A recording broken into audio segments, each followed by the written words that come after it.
أعوذ بالله من الشيطان الرجيم. بسم الله الرحمن الرحيم. الحمد لله رب العالمين، والصلاة والسلام على أشرف الأنبياء وسيد المرسلين وحبيب إله العالمين، العبد المؤيد والرسول المسدد، أبي القاسم محمد. اللهم صل على محمد وعلى آل بيته الطيبين الطاهرين المعصومين المكرمين، سيما بقية الله في الأراضين وحجته على الخلائق أجمعين، سيدنا وإمام زماننا وصاحب نعمتنا مهدي هذه الأمة وطاووس أهل الجنة، الحجة بن الحسن العسكري، فداه أرواح العالمين. قال الله الحكيم في كتابه الكريم: ومن يعمل صالحا من ذكر أو أنثى وهو مؤمن فلنحيينه حياة طيبة. آمنا بالله. صدق الله العلي العظيم. As part of our relentless pursuit and tireless quest for perfection and the good life, which is the focus of our lectures in these 10 nights, man must be able to give up certain pleasures in order to attain greater ones. We must put aside our short-term thinking and the approach that some of us have towards the earthly desires in this world, and be able to endure some pain in order to attain some gain. Just like an athlete who goes to the gym, exercises, and through that process, an athlete would have to endure a certain amount of pain. But the athlete ignores the pain for two reasons. One, he knows that in order to attain an athletic, strong, muscular, lean body, he would have to endure a little amount of pain. The pain isn't much. He is able to ignore that pain because his ultimate goal is a bigger one.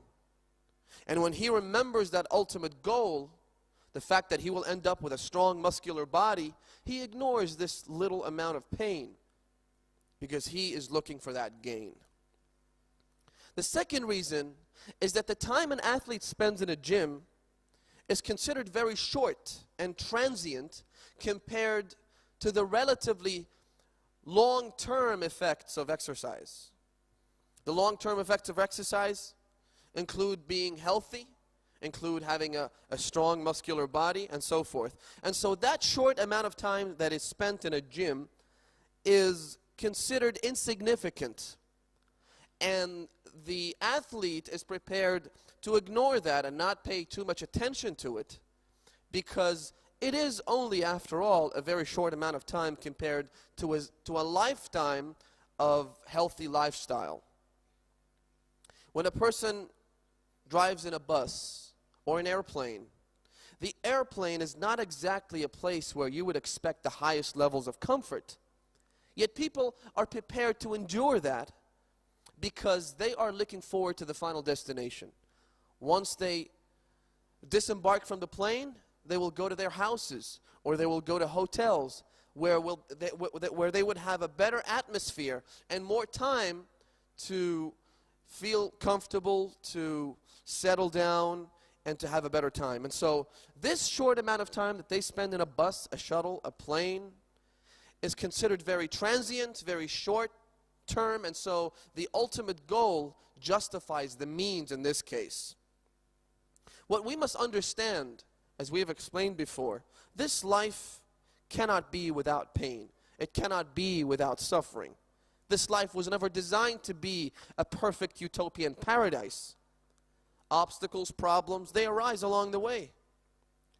And incidentally, a life that is dull, where nothing changes, where it's just full of comfort, a mundane life is a very boring one, which is exactly why people go out there and they engage in these adventurous trips, and they actually create challenges for themselves along the way.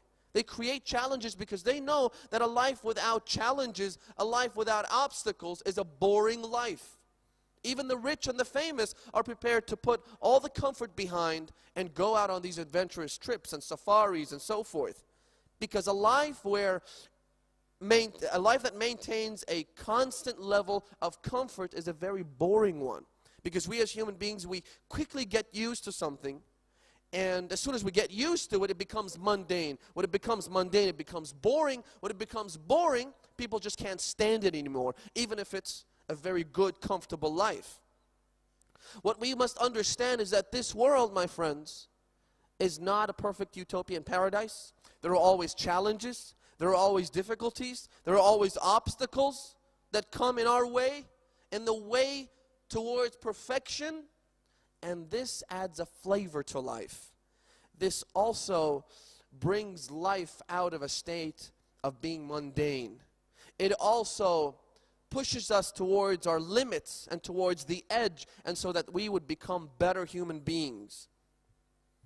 Someone comes up to Imam Al-Sadiq, peace and blessings be upon him, and he says to the Imam, there is something that I need, and I need you to pray for me.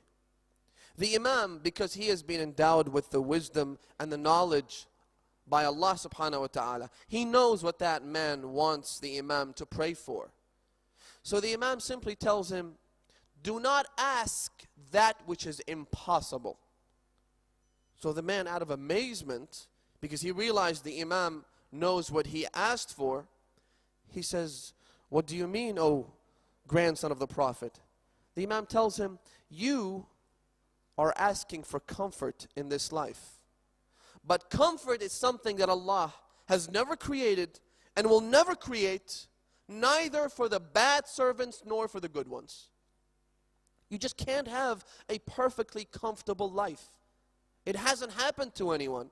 It hasn't happened to the kings and to the queens and to the emperors and to the different, royal dynasties that have existed in the past. People who had the means, people who had the money, people who had the manpower, and yet they were never able to create a perfectly serene and tranquil lifestyle for themselves. So you can't ask Allah for something that He has never created and has vowed never to create on this lowly earth and in this life. It'll happen in the future. It'll happen on the other side. It'll happen at the end of the tunnel. It'll happen after you die, if and only if you prove to be a good, loyal servant of your Creator. If not, then you're not going to have a perfect life in this world, just as everybody else doesn't have a perfect life. And in the hereafter, you will endure everlasting pain, God forbid. Now, why, again, we beg the question, why is there pain in this world? We realize that there is pain, that we have to deal with it, that we have to treat pain as a transient and a temporary state, which will stop at one stage in the future. It'll stop. It'll be either us that will depart this world and the pain will simply cease to exist, or the pain will stop by the will of Allah.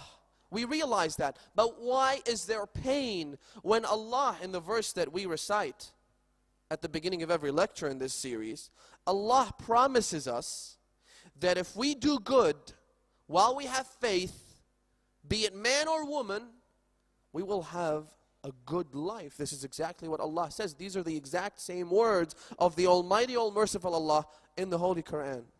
فَلَنُحْيَنَّهُ حَيَاةً طَيِّبَةً. You do good, whether you're a man or a woman, while you have faith, will give you a good life. So where's the good life? Where is it? Where's the promise? Allah has given us not just a promise, but a covenant. A covenant that if you do good and you have faith, and notice the difference between the two. Allah subhanahu wa ta'ala does not have an extra dot in the Quran. Everything's perfect. Every word was meant to be revealed to the Prophet of Islam. But yet He says that you have to do good and you have to have faith. So it's two components that comprise the package we call Islam. The first is faith, the second is good deeds. And I'll get to that in the future, inshallah. Why do we not have a perfect, good life? Well, simply, my brothers and my sisters, because we do not follow Islam. We do not follow Islam in its entirety. You know, a lot of us might be good, God-believing, God-fearing Muslims, generally speaking, in quotation marks. Generally speaking, we're good, inshallah. And so, generally speaking, we have good, comfortable lives. And yet we have problems, we have obstacles, we have challenges. Simply because we don't follow Islam to the last word. You ask someone about something that they ignore in this religion and in this faith. They tell you, oh, well, you know, I do everything except for that, and I'm just not convinced yet, and besides, this isn't that important anyway. So hijab is not important anymore. Praying is not important. Fasting is not important. Going to Hajj is not important. We do everything in this life, and Hajj is like, you know, the last thing we ever think about doing. And so when we do that, when we actually say that, Allah subhanahu wa ta'ala says, you think my injunctions are not important? Well, you are not important to me anymore. We insult Allah's injunctions. Allah therefore lets others insult us. Why is it that we live in such a sorry state in the Islamic world? Why is there so much pain? You know, I really don't like these conspiracy theories. You know, when we have problems, we say, oh, because the world hates us, because, you know, the imperialist powers want to destroy us, because the, you know, the evil people want to annihilate the Muslim nation. You know, that could be true to a certain extent. You know, we have enemies, but then again, everybody else has enemies. There is not a person in the world who's in a complete harmonious relationship with everybody else. People have problems too. People have enemies too. Why is it that we out of everyone else in the world live in such a sorry state? Why? Because we don't follow Islam. Islam, my friends, is a holistic package composed of hundreds of thousands of components. If you take out one of those components, then you could do more harm than good. If you didn't follow Islam in the first place, you'd probably be in a better state. Why? Because Allah rewards you for your good deeds, if you have any. Allah rewards you for them in this world. Someone is seen on the streets of Medina, and Imam Al-Sadiq approaches that person, and he's got a lot of, you know, a big crowd around him, and they're all watching in amazement to see what this man has to do. And what he would do is that he'd tell everyone what he's holding in his hands, for example. He would tell everyone's intentions, you know, and this is, you know, a pretty amazing thing to do. For someone to know what you are thinking about right now, he would have to be, you know, he would have to have miraculous powers. And so the Imam walks by, and then the Imam tells him, what's in my right hand? And he mentions what was in the right hand of the Imam. He tells him that. And the Imam then asked him, he said, how did you get this power, this miraculous ability to tell what is going through people's minds and to tell the unseen? The unseen world, the metaphysical world, my friends, is a world from which we are barred. We cannot reach out to the other end. And so the Imam asked him, how did you get this ability? He said, well, I looked within myself, and whatever my soul, whatever my ego, whatever my desires wanted, I kept them away from it. In other words, if I wanted to, you know, go out in the park and play, waste some time, for example, this is what I desire, this is what I wish, and therefore I went against this desire, and I didn't do that. If I didn't want to do something, then I deliberately went out and did it. In other words, I defied my desires and my temptations, and so I had this ability. Now, this person was an atheist who didn't believe in God. You know, all the more reason for people to be amazed at this miraculous ability. He doesn't believe in God, and yet he can reach out to the unseen world. And everyone was amazed. So when he said that to the Imam, when he revealed his secret, the Imam told him, okay, well, I invite you to the religion of Islam. He said, no, not that. I can't do that. I can't become a Muslim. It's just too hard. It's too difficult. That means I'm going to have so many obligations that I need to fulfill. That means I need to pray 5 times a day. That means I need to pay alms to the poor. That means I need to go to Hajj, once in my lifetime. It's just too difficult. I can't do it. The Imam said to him, does your ego wish for it to become a Muslim or not? He said, no, I don't want to be a Muslim. I don't like to be a Muslim. The Imam then told him, if that is the case, and you said that your secret of the trade is that you defy the desires and the wishes of your ego, then now is a time where you should embrace Islam. Because your inner ego says, I don't want to be a Muslim, but you said you defy that you go against that all the time. And so I think this is the time you become a Muslim. And so he gave in.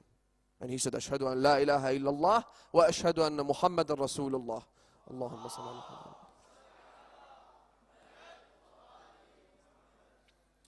Once he did that, he lost the ability to tell the unseen. He lost that miraculous power that he had. And so he came back to the Imam and he said, I lost it. It's gone. I don't have that ability anymore. People ask me what they're holding and I have no idea. The Imam told him, that was because at the time you were not a Muslim, you had good deeds. Because remember, he defied his desires and his wishes. You had good deeds. And so Allah wanted to reward you in this world, because remember, Allah is just. Allah is just. He does not overlook any good deed.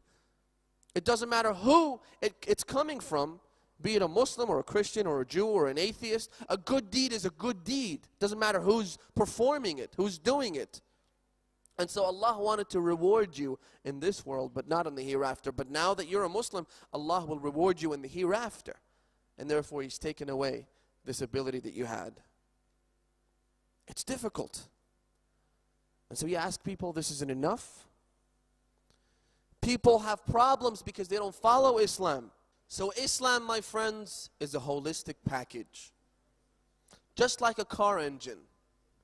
A car engine is comprised of many different objects that have to work together simultaneously in order for the car engine to function properly. If you take out one of those parts from an engine, either the engine will come to a halt and stop working, or it'll become a potential disaster so that when you're driving it breaks down and you have an accident or something. A car engine is made up of all these different components, and they have to be present all at the very same time for the engine to work and the engine to function. You take out one part of Islam, the rest will probably just crumble. Islamic governments, so-called Islamic countries, they have problems because they don't follow Islam. For example, in Islam, the only tax that Muslims must pay is the khums and the zakat. The khums is 20%, zakat is 2.5% most of the time. Yet we have these all these Arab countries and these countries from the Islamic world, they're charging extra money, which is nothing but pure usury. And then they expect to have a perfect government. They expect to have perfect societies with no problems. The Prophet of Islam, may God's peace and blessings be upon him, and his holy progeny, when he went to the city of Medina and he established his base and his government, after a while, as you know, there were lots of Jewish tribes around the city of Medina. The Prophet, once having established his base, he made a declaration, an announcement. He said, and I challenge you all to find a government today that provides the same services that the Prophet of Islam provided 1400 years ago. Now, as you all know, in modern governments, and especially Western governments, what they do is that they have a social security system, whereby if there is a poor family or a poor individual who cannot provide for himself, someone who's out of work, someone who's unemployed, someone who's sick, single parent families, these people have a difficult time providing for themselves. And so the governments have set up these initiatives where they have a social security system. And the government actually pays the poor families or the poor individuals so that they would stay above the poverty line. Now, the Prophet says in that announcement that he made after he established his base, he said that if there is a family who loses the breadwinner, say the father dies, for example, a widow is left with 3 children, and obviously they can't provide for themselves. The Prophet said that we will provide for them whatever they need. Now, in these Western governments, if there's a poor family, the government does have a social security system to provide, at least some of their needs, but not everything they need. For example, they might need a car. The government's not going to give him a car. They might need, extra clothes for the Eid, for example, for Christmas. The government's not going to give them that. The government has a set quota and a set amount of money that they give to the poor families, right? The Prophet said that if there's a family who loses its breadwinner, we will provide them whatever they need, as much as they need. That's the first thing. The second thing is, if the breadwinner dies, passes away, and he owes people money, again, there is not a single government that does that. Or before that, if someone dies and he leaves an inheritance, usually in most governments, if not all, in most countries, what happens is, if you leave an inheritance, the government charges a small amount of tax on that inheritance. Say you pass away and you have 100,000 pounds, the government usually takes, at least 5–10% of that inheritance, and the rest goes to the family, to the orphans, to the widow. Whereas, there could be governments that charge less, there are governments that charge more. There are governments that charge as high as 70% is taken from the inheritance money. And so the family is left with not much, really. And that is the case in most countries. The Prophet said in that declaration that if someone passes away and they leave an inheritance, the entire amount is transferred to his family. We will not charge them anything, not 0.5%. Now, you might say there could be a government out there somewhere that doesn't charge any taxes. Okay, but what about this? The Prophet says, if that person leaves nothing for his family, we will provide for them whatever they need. And if you say that there is a government out there that does that and provides that kind of service, what about the third declaration, where the Prophet says that if someone dies and he doesn't leave any inheritance, he doesn't have anything to leave for his family. Not only that, but he also owes people money. He's deep down in debt. He's borrowed money from the bank. He's borrowed money from people. The Prophet says that we, in other words, the Islamic government, will pay what he owes to other people. You borrow £1 million and pass away, what usually happens is people come to your family and say, look, he borrowed this money, we want our money back. The Prophet says, leave the family alone. Come to me and I will pay you everything, up to the very last cent and penny will be provided by the Islamic government. Leave the family alone. This is an Islamic system. When we call for an Islamic system, this is what we want. Whereas you look at the state of the Islamic governments around the world these days, they're nowhere near that type of system, to say the very least. And they charge all these taxes, apart from the khums and the zakat, which is an obligation upon every Muslim. But apart from that, they charge all these extra taxes. You have customs duties, sometimes you import a car and they charge you twice the money you paid for the car, just so you could bring it into the streets. And yet, the economies are in a very bad state. Under an Islamic system, the economy flourishes. Under an Islamic system, everyone owns a house, because as we said earlier, in the previous nights, everyone becomes a landowner by simply putting the effort into building or cultivating a piece of land. Imam Ali, before he was martyred, he said, أَعْطَيْتُ لِكُلِّ شَخْصٍ دَارًا. Imam Ali used to govern, remember this my friends, he used to lead 50 of today's nations. From the North African states of Libya and Egypt to the former Soviet province of Dagestan were all under his reign. Imam Ali controlled all these countries. He had 1,000 state governors. 1,000 states. How many states does this country have? 1,000 of them Imam Ali had, all under his jurisdiction and under his direct control and power. And yet he makes the claim and no one objects to him. No one gets up and says, no, that is not a correct claim. Even though Imam Ali had given them full freedom, anyone could have got up and said, no, you're wrong. Imam Ali was the type of person who would tolerate his most bitter enemies. He'd be sitting on the pulpit giving a sermon when a crowd of people walk into the mosque. And remember, he is the emperor that leads 50 of today's nations. So there must have been thousands of people listening to his lecture and his sermon. So this crowd of demonstrators, who were none other than the Kharijites, they would walk in the mosque and they would chant all these slogans against Imam Ali and his government. Al-hukmu lillah la yaka ya Ali. And they would say that, government does not belong to you, O Ali, it belongs to the Almighty Allah. You are not fit to lead. No one is fit to lead. This was their philosophy, which is obviously wrong. You have to have a leader for every nation. You cannot have a nation without a proper government, be it elected or otherwise. A government has to be in place. Otherwise, you get a total case of anarchy. And mayhem and chaos takes over the government. So they start chanting all these slogans, and Imam Ali simply stops giving the sermon. He sits quietly. And then they want to intimidate the Imam even more.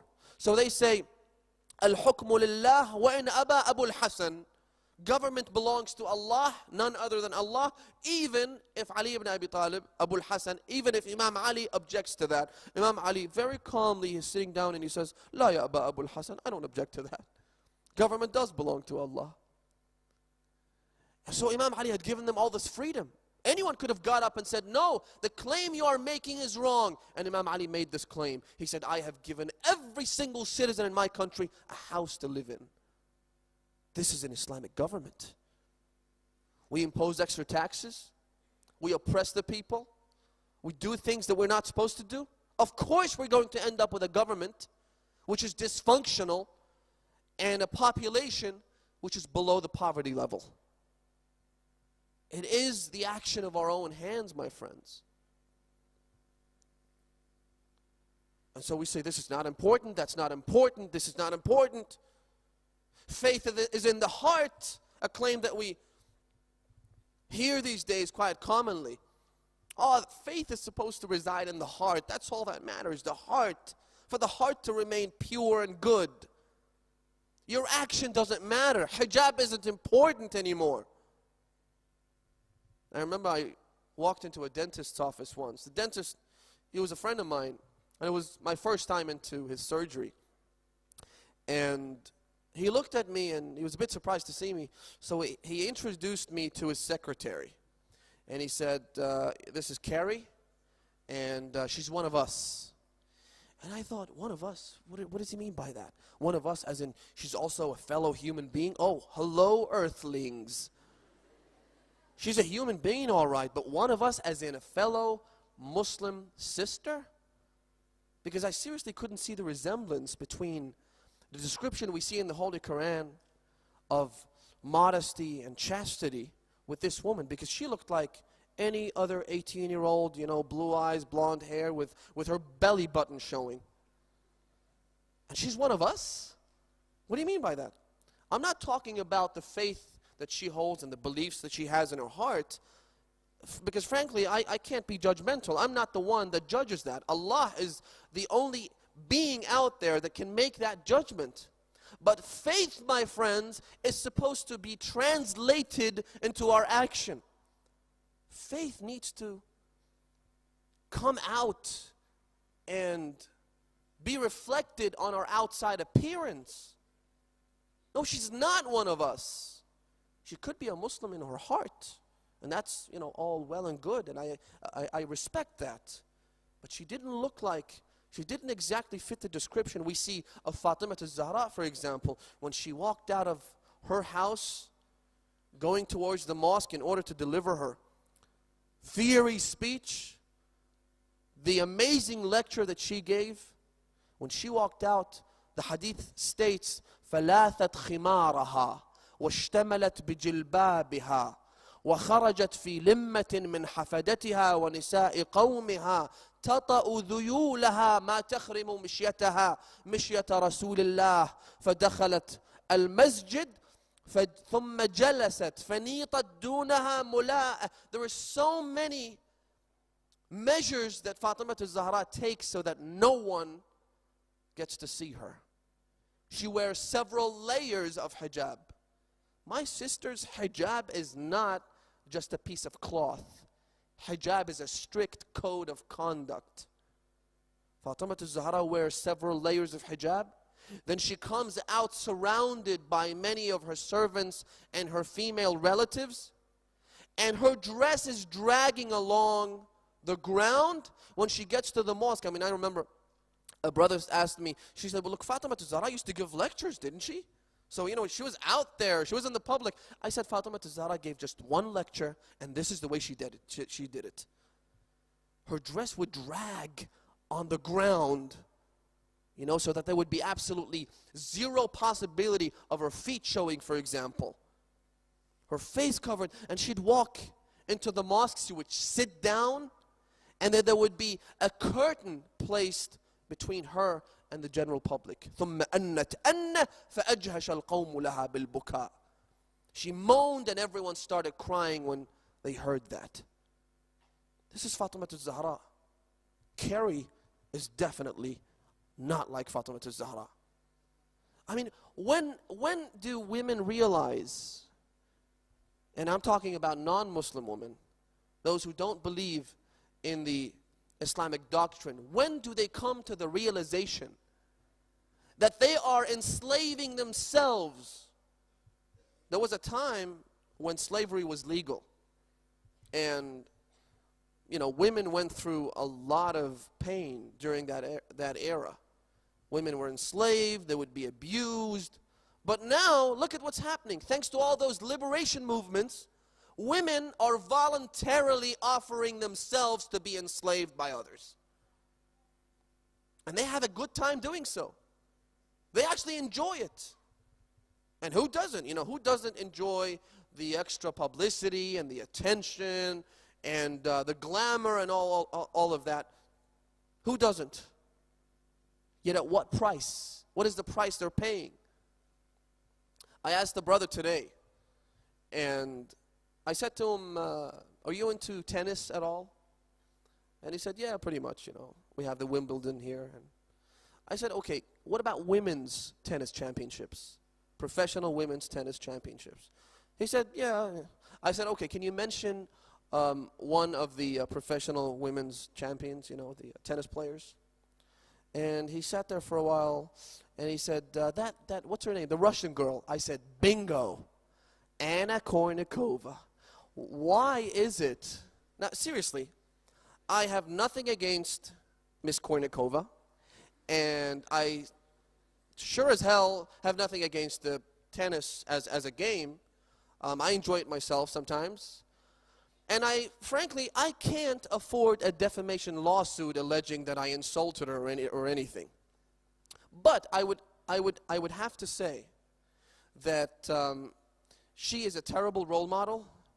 And what really amazes me is how come when you mention professional women's tennis, the first name that pops up is Anna Kournikova. Why is it her all the time? Do you know how many Grand Slam titles she's won? Anyone? Not a single Grand Slam title. She doesn't even make the top 100 list. Not even the top 300, for crying out loud. Why didn't you remember, I said to my friend, what about the Williams sisters, for example, Serena and Venus Williams, or Jennifer Capriati, who are, in the top 3 players? Why does it have to be Anna Kournikova, the Russian girl? Well, it's simple. It's all about market economics.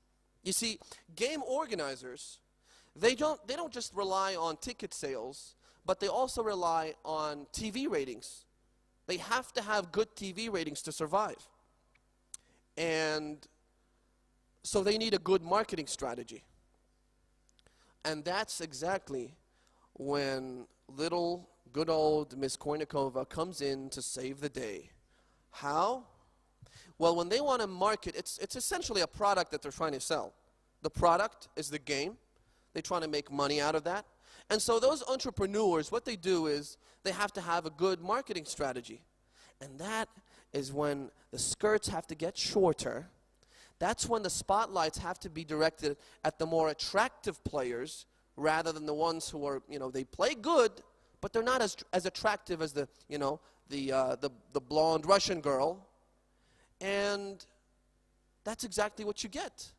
People thinking of her all the time when you mention the game, even though, it's not about her playing skills, because she frankly doesn't have any.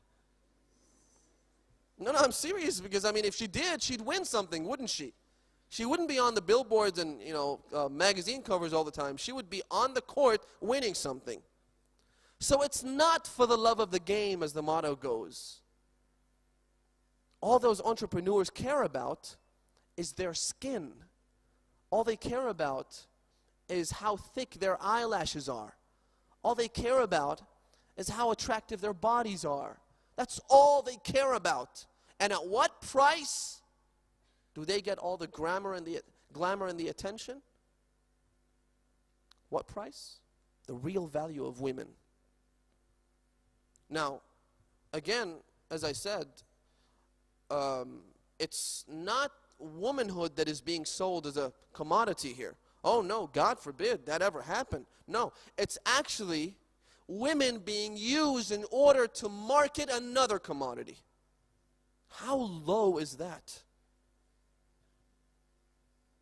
When do women realize that their worth is not proportionate to how attractive they look? And Islam says women deserve better. You deserve better. You deserve to be treated as well as who you are as a person. Not as how attractive you look or how tight your skin is. Because that skin, as we all know, will go. Soon wrinkles will start appearing.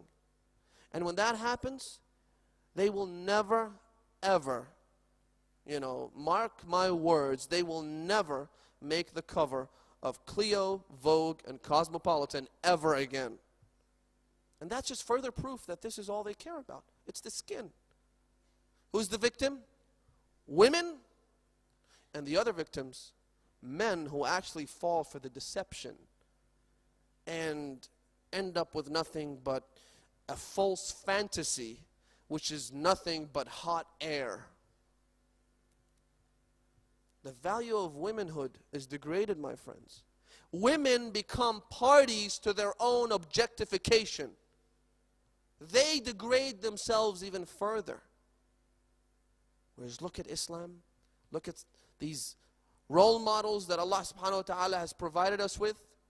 Forget, Kate Moss and Jennifer Aniston and all those people that, have really nothing, no talent whatsoever to offer. All they offer is their skin. Islam provides us with role models such as Fatima al-Zahra. Allah provides us with a role model, and He mentions her in the Quran.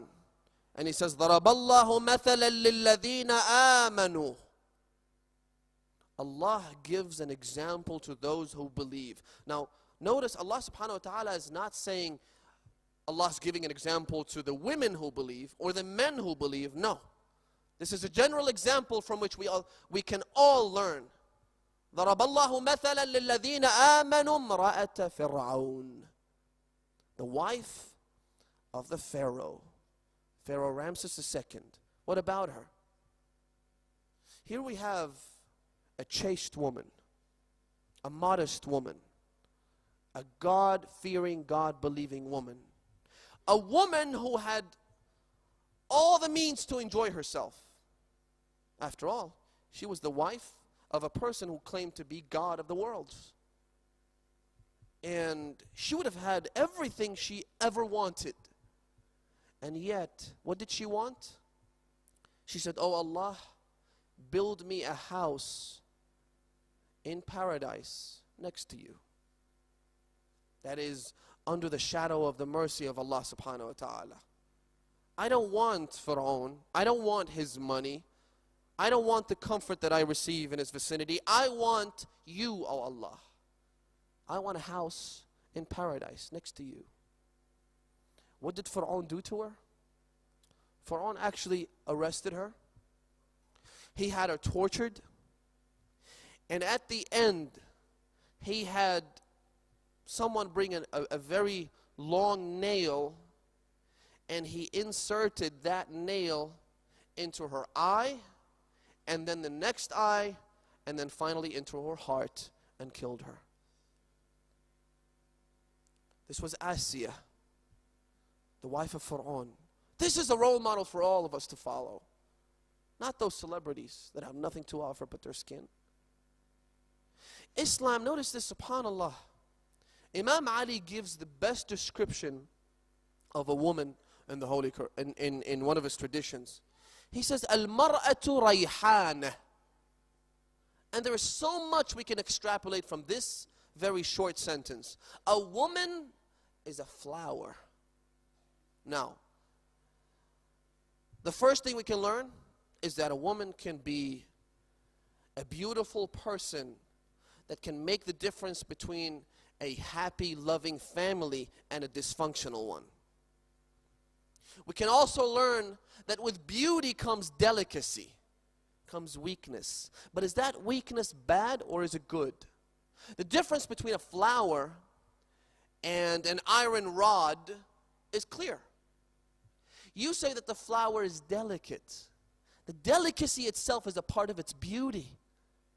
An iron rod is tough, but who would want to be an iron rod? Would you rather be a beautiful, delicate flower or an iron rod? Delicacy sometimes, I mean, it's really unfortunate. People look at us, and as Muslims that is, and especially Muslim women, I know you get all the gamuts of, strange looks and stares and the occasional comments you hear whispered here and there. And, it is true. They look at you most of the time and they either see you as a poster girl for oppressed womanhood everywhere in the world, or they see you as a militant terrorist who's packing an AK-47 assault rifle in her jean jacket. That is the way we are looked at. No, I'm serious. I mean, we were in Sydney, and at the time, one of the local ministers, one of the state ministers, he was a priest, and he actually made the call for the Muslim hijab to be banned from strategic areas such as the inner city area, the central business district. And he said, well, we have to do this so that women don't carry assault rifles beneath their abaya, as we call it. And he mentioned the example of the Chechen women and so forth. This is the way we're looked at. We are seen as terrorists and militants. I have a good friend of mine. He said that I had a speech that I had to deliver to a group of non-Muslims, and I started the speech like this: "Hi, I'm a Muslim, and I'm a terrorist, and I'm a militant, and I'm going to drink your blood like a vampire." And he said everyone started looking at each other. What the hell is this guy on about? And I said, well, look, you watch the news, you read the newspapers, this is what they want to have you believe. Do you believe that? Is that the case? And of course it's not. They want to take away the hijab because they see it either as a symbol of oppressed womanhood, or they see it as something with which women can conceal their militant and terrorist personality. Of course, that's wrong. We see hijab as the most liberating thing a woman can wear, where your worth is not proportional to how attractive you look, where you don't have to worry about how Others are looking at you, whether they like your hairstyle, whether you just came out of the salon or not, or whether, you know, how your body looks. Do you look wayfish or not wayfish? Do you have slim hips or non-slim hips? Or, you know, it doesn't matter anymore. You reserve the choice to keep that to yourself. And that is the most liberating thing a woman can do. When she becomes respected for who she is, not how attractive she looks. You look at examples in the Islamic faith. The women that accompanied Imam Hussain to the desert of Karbala, each one of them was a true heroine. Not a heroine that goes out there like an iron rod and fights in the battlefield. No. A heroine in her devotion to her Imam. A heroine in the true men that she gives birth to, and she raises, and she teaches. A heroine that can act as an example for all of us to follow, men and women. A woman, on the day of Ashura, she's standing right next to her son. Her son's 11 years old. Whenever I remember this story, I just have to shed tears, because it's unbelievable the amount of faith that this woman has in her heart. An 11-year-old boy that she has given birth to, that she has spent countless sleepless nights to raise. He's standing next to her. She's looking at the battlefield and the war has erupted. Her husband dies, who's the father of that boy. So what she does is, she says to her son, "Did you see your father just get killed?" He said, "Yes, mother, I saw that." She says, "Okay, what are you waiting for? Go out there and help your Imam and your master, Imam Hussain." Then she takes him and she dresses him with his armor. She gives him a sword. He's only 11 years old. He can hardly carry the weapon and the sword. She gives him a sword in his right hand, and she says, "Off you go. Go to your master. Seek permission, and then go fight in the battlefield and die protecting your Imam." He goes to the Imam and he says to him, "I want to go to the battle and fight." The Imam says, "This boy's father has just been killed. Take him back to his mother. She must miss him right now. She's probably looking for him." He says, "Ya Aba Abdullah, my mother was the one who sent me to you." He says, "No, take him back to his mother." He goes back to his mother. When she sees him, she says, "What are you doing back here? I thought I told you to go and fight." He says, "Imam Hussain sent me back." He said, "He probably thought you were too young to fight. Come with me." She holds his hand in one hand and she holds his sword in the other, and she drags him all the way to Imam Hussain, where he's standing, and he is looking at the battlefield. All of his children dead, all of his companions dead. He has no one to protect him anymore. And she says, "Ya Aba Abdullah, let my son go fight and die in your way." He says, "His father has just died."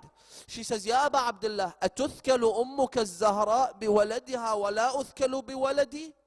Your mother, I can't sit there and see your mother Fatima al-Zahra mourn her son while I don't mourn mine.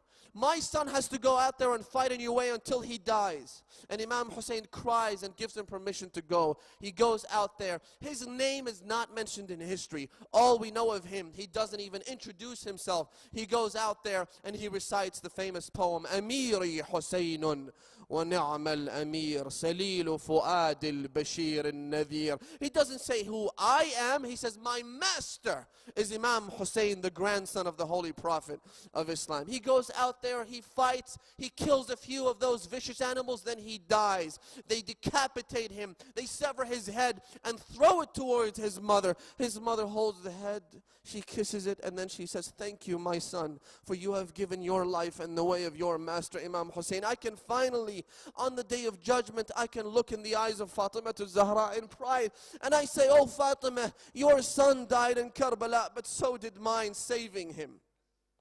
That is one woman. Another woman is the wife of Zahir ibn al-Qayn. Zahir ibn al-Qayn is a man on the Uthmani school of thought. He accused Imam Ali of killing Uthman.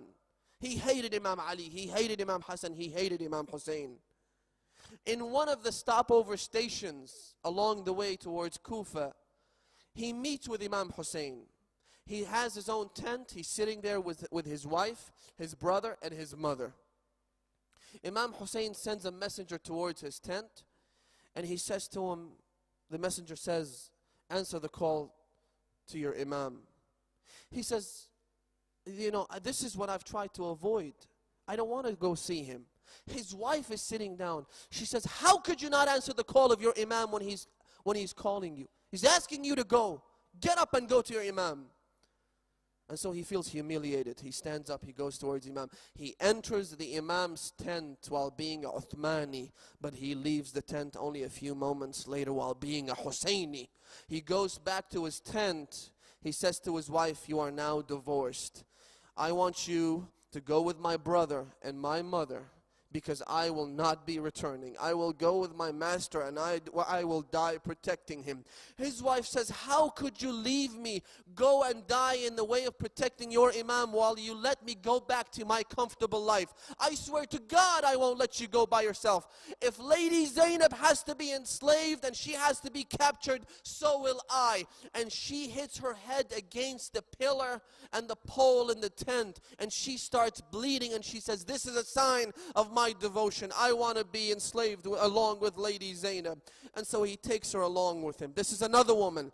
A third one is the wife of Wahab al-Kalbi. She was a Christian, and so was he. He meets Imam al-Hussein, and he instantly becomes a Muslim.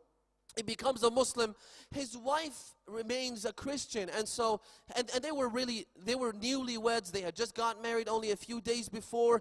It's the start of her married life. She wants to enjoy life, but her husband reverts to Islam. He tells her that I am going with Imam Hussein, and I am going to protect him until my blood is shed, until I die. She begs him not to go. She grabs his clothes and she says, please don't leave me alone. Please don't make me widowed. Please don't go. He says, no, I have to go. This is my duty, and I am going to follow it to the very end. He goes towards Imam Hussein. He joins his camp, and then on the day of Ashura, he goes out there. Again, she begs him, and he leaves her behind. He goes back. His mother is standing. His mother also reverts to Islam, and his mother keeps telling him, don't listen to her. Go out there and make me proud in front of Fatima Zahra. He goes out while his wife is screaming. She's begging him. He goes out, he fights, and all of a sudden he hears his wife having a different tone altogether. His wife is no longer begging him to come back. She says, اذهب وقاتل دون الطيبين. Go out there and fight in the way of protecting these good men. He goes back and says, what happened to you? What took place? You have just been begging me to come back, and now you're telling me to go fight and die in the way of these people? He said, don't blame me. Don't blame me, O Wahab, because the call of Hussein made my heart bleed. I was standing there when I noticed Imam Hussein standing saying, ألا هل منا ياسر ينصرنا ألا هل من ذاب يذب عنا. Go out there and fight. And he went into the battlefield and he got killed defending Imam Hussein. You know, tonight we traditionally mourn and commemorate the disciples of Imam Hussein, the companions of Imam Hussein, who gave everything they had in the way of protecting Imam Hussein. Imam Hussein had companions beyond description. We cannot even begin to understand how great these people were. One of them, and this is after the tragedy of Karbala, the first person ever to stand up against the tyranny of Ubaydullah ibn Ziyad was a man by the name of Abdullah ibn Afif. And he's a man that was blinded. One of his eyes was blinded in the battle of Siffin while fighting against Muawiyah. The other eye was blinded when fighting in the battle of Jamal, when fighting the enemies of Imam Ali alayhi salam. A very devout, great companion of Imam Ali and great companion of Imam Hassan as well as Imam Hussein. Now he was a man who lost both of his eyes in the war, and so he had always wished that he would become a martyr. But upon losing his two eyes, he lost hope of ever becoming a martyr. And so after Imam Hussein got killed, he was sitting in the majlis of Ubaydullah ibn Ziyad when Ubaydullah ibn Ziyad got up on the pulpit and announced the death of Imam Hussein. He said, Alhamdulillah, alladhi nasara amir al-mu'mineen, referring to Yazid ibn Muawiyah. He said, we thank God for having made Amir al-Mu'mineen Yazid ibn Muawiyah defeat Al-Kadhab ibn Al-Kadhab, the liar, the son of the liar, Hussein ibn Ali. When this man, Abdullah ibn Afif al-Azdi, when he heard those words, he stood up and he said, Al-Kadhab ibn Al-Kadhab, anta wa abuk, wa man ammaraka wa abuh. The liar and the son of the liar is you and your father and the person who made you governor and his father. When Ubaydullah heard those words, he said, who is that talking? He said, I'm the one talking. He wasn't scared. He said, I'm the one who made that call. It's me that you heard. He said, get him and kill him. He sent his troops. His tribesmen protect him until he gets safely to his house.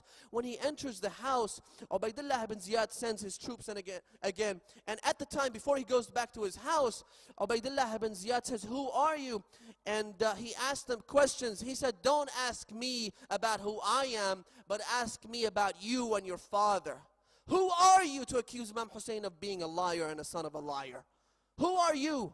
Imam Hussein's father is Ali ibn Abi Talib. His grandfather is Rasulullah. His mother is Fatima al-Zahra. But who's your father? His father, Ziyad, didn't even have a father.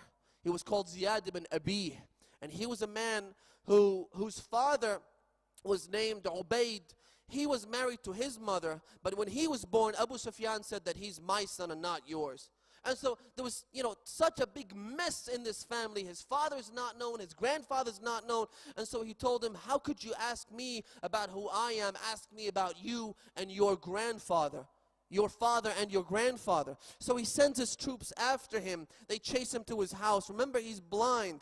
His daughter is waiting in the house. He tells his daughter, these men are coming after me. They want to kill me. I have always longed to be martyred in the way of Allah. I'd lost hope when I lost my 2 eyes, but now I thank God that I will be killed at the hands of the most vicious, the most filthy man on earth. And so they come after him into the house. He tells his daughter, give me the sword. He takes the sword, and his daughter directs him at where the danger is coming. She says, they're after you, they're right next to you, they're on the right hand, they're on the left hand, and he fights and fights until he is killed. These are the men that defended Imam Hussein on the day of Ashura. I swear to God that if we have to give an entire lecture about each and every one of them, we would never finish speaking about them. One of them actually says to Imam Hussein on the day of Ashura, he says that this life is only temporary.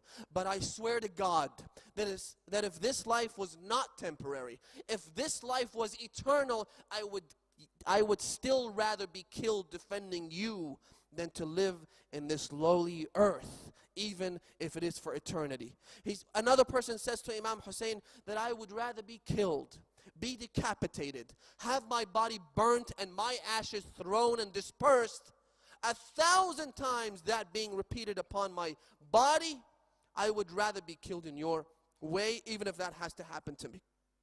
These are the men that defended Imam Hussein. These are the men whose bodies disappeared at the end of the day of Ashura under a cloud of glory. These are the men that have an inscription on their tombstones that say, we have sacrificed everything we had in the way of Imam Hussein. These are the men, one of whom, Muslim ibn Awsajah, one of the best companions of Imam Hussein. He goes out into the battlefield, he fights, and then he is heavily wounded.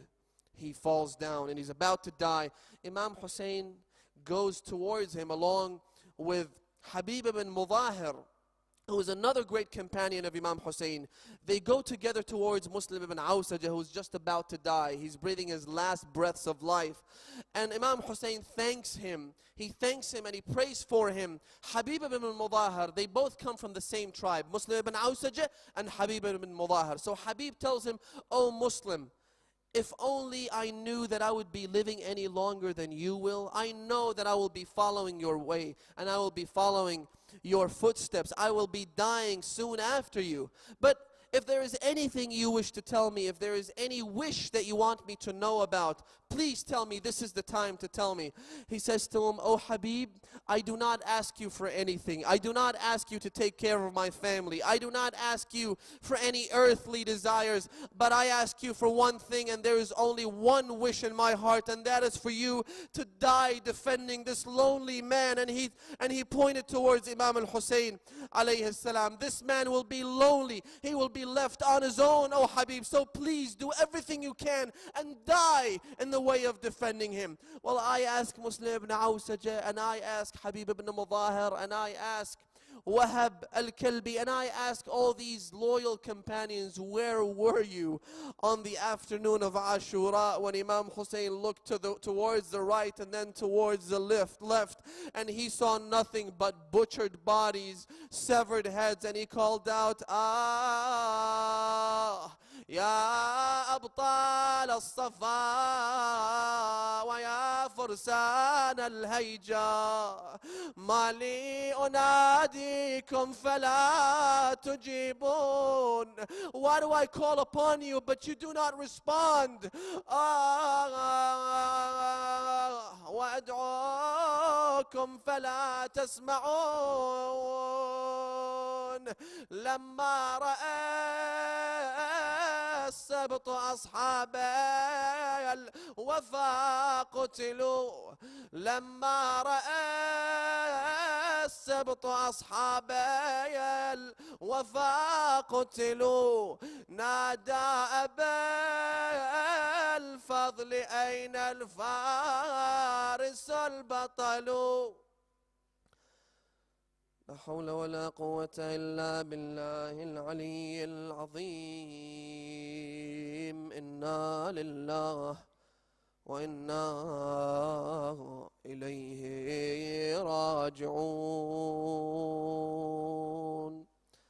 An ill sister has asked us to pray for her using this verse. So please all recite it together for her cure. أَمَّن يُجِيبُ الْمُضْطَرَّ إِذَا دَعَاهُ وَيَكْشِفُ السُّوءَ. أَمَّن يُجِيبُ الْمُضْطَرَّ إِذَا دَعَاهُ وَيَكْشِفُ السُّوءَ. أَمَّن يُجِيبُ الْمُضْطَرَّ إِذَا دَعَاهُ ويكشف السوء. أَمَّن يُجِيبُ الْمُضْطَرَّ إِذَا دَعَاهُ ويكشف السوء. أَمَّن يُجِيبُ الْمُضْطَرَّ إِذَا دَعَاهُ ويكشف السوء. اللهم إنا نسألك باسمك العظيم الأعظم يا الله يا الله يا الله يا الله يا الله يا الله يا الله يا الله يا الله يا الله. اللهم إنا نسألك بحق فاطمة وأبيها وبعلها وبنيها والسر المستودع فيها أن تعجل في فرج إمام زماننا يا الله. اللهم واجعلنا من أصحابه وأعوانه وشيعته ومحبيه والذابين عنه والممتثلين لأوامره ونواهيه. اللهم شاف مرضانا بحق مريض كربلا زين العابدين. اللهم أد ديوننا، اقض حوائجنا، أعدنا إلى أوطاننا سالمين غانمين. اللهم أيد وسدد علماءنا ومراجعنا، خاصة سماحة آية الله العظمى السيد علي السيستاني. اللهم احفظه بحفظك، أيده بنصرك.